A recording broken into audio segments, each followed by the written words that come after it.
Dear students, so today in this video we will discuss about the principle of superposition of waves and the interference of the waves.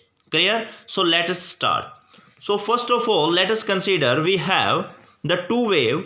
One wave have the displacement y1, another wave have the displacement y2. Clear? And if these two waves overlap on each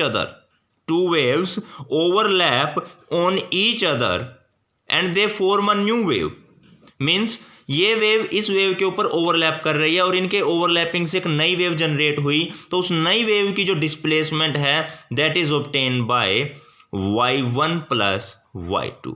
इन दोनों के सम से हमें क्या मिलेगी? इन दोनों की नई displacement. Clear है बेटा? और अगर देखिए ये वेव और ये वेव दोनों सेम फेज के अंदर हैं, दोनों ही सेम फेज के अंदर हैं, तो इनकी डिस्प्लेसमेंट क्या हो जाएगी? Simply add. और अगर इनकी आउट ऑफ द फेस है, ये देखिए ये ऊपर प्लस में जा रहा है और ये यहां से माइनस में जा रहे हैं, तो इसको कैसे करेंगे हम? y is equals to y1 plus minus of y2, क्योंकि ये पॉजिटिव है और ये किस में है? नेगेटिव में. तो सम होगा y1 के अंदर माइनस ऑफ y2 का, यानी इसके अंदर ये ऐड हो जाएगा, वो प्लस में ये माइनस में, तो ओवरऑल लास्ट में क्या आएगा? y1 माइनस y2 ये बचेगा आपके पास. क्लियर है? मतलब अगर ये एक दूसरे के ऊपर ओवरलैप कर गई तो हमें कुछ जो नई डिस्प्लेसमेंट मिलेगी वो ऐसे होगी. क्लियर है? और यहां पर ये रहा. तो देखिए जरा एक बार इसकी अगेन डेफिनेशन चेक कीजिए. According to this principle the resultant displacement, जो नई डिस्प्लेसमेंट आई है at any instant is the sum of individual displacement of the each wave. हर एक वेव की इंडिविजुअल डिस्प्लेसमेंट को ऐड करने से नई डिस्प्लेसमेंट आती है. तो y equals to y1 plus y2. ठीक है, या तो प्लस में रहेगा या माइनस. प्लस में कब होता है? जब दोनों सेम फेस में है. जब आउट ऑफ द फेस होते हैं तो y1 माइनस y2 आता है. क्लियर है? तो चलिए अब हम समझते हैं बेटा इंटरफेरेंस ऑफ द वेव्स. देखिए जब दो वेव एक दूसरे पर सुपर इंपोज करती हैं, और वे वेव ऐसी होनी चाहिए जिनकी फ्रीक्वेंसी भी सेम, वेवलेंथ भी सेम और ट्रेवल भी सेम डायरेक्शन में कर रही हो, सेम स्पीड के साथ ट्रेवल कर रही हो, तो इनके सुपर पोजीशन से हमें एक नई वेव मिलती है और इसी प्रोसेस को बोलते हैं हम इंटरफेरेंस ऑफ वेव. दो वेव सुपर इंपोज करी एक दूसरे के ऊपर, कंडीशन क्या है? Same frequency, same wavelength, same direction and same speed. तो उनसे हमें जो नई वेव मिली दैट इज, तो इस प्रोसेस को हमने नाम दिया बेटा इंटरफेरेंस ऑफ वेव्स. क्लियर?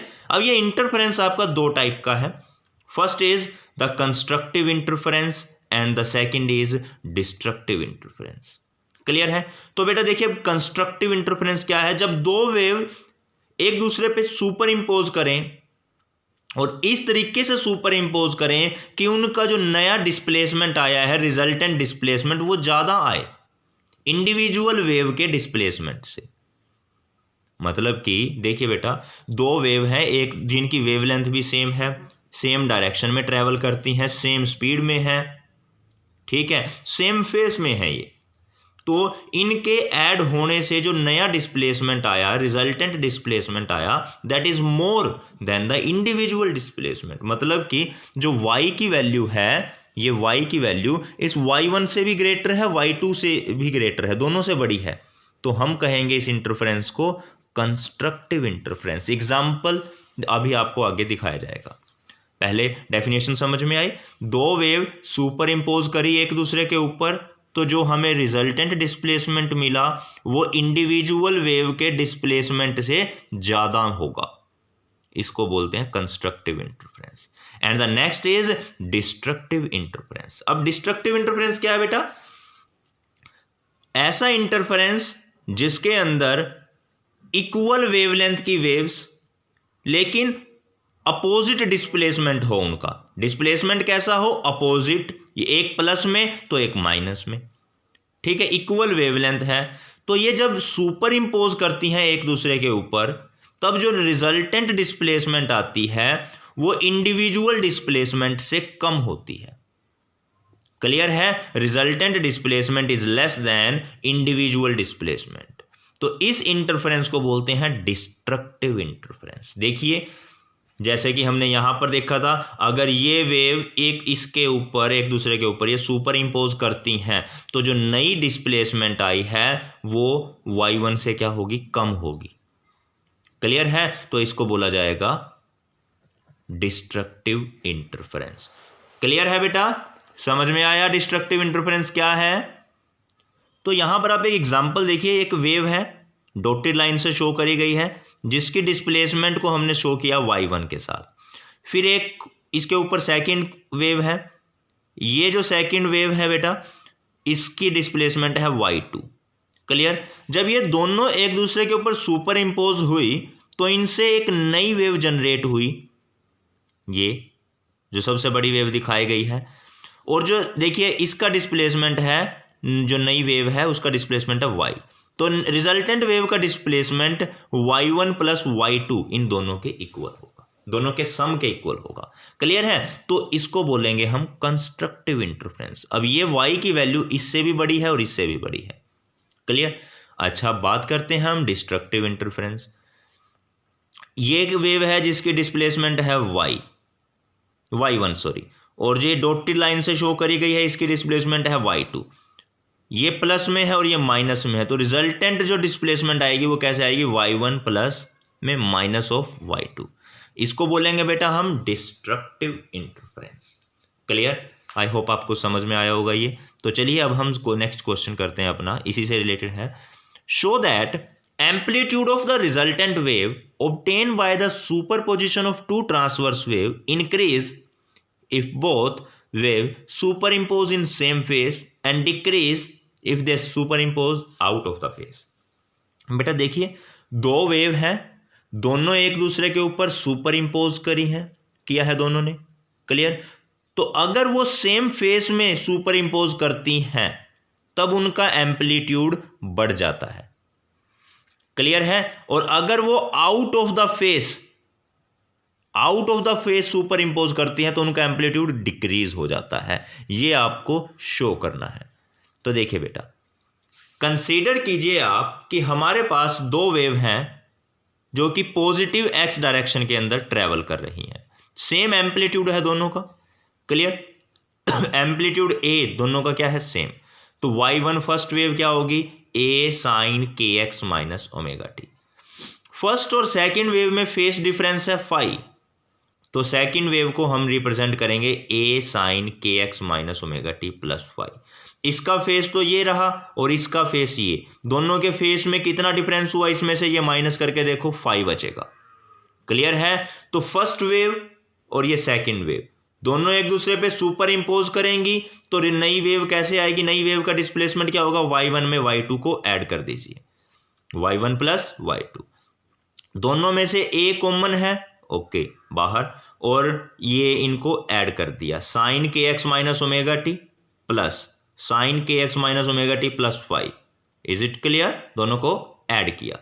अब a को हमने बाहर रखा, sine a plus sine b, sine A plus sine B कैसे करते हैं solve, 2 sine A plus B upon 2 cos A minus B upon 2।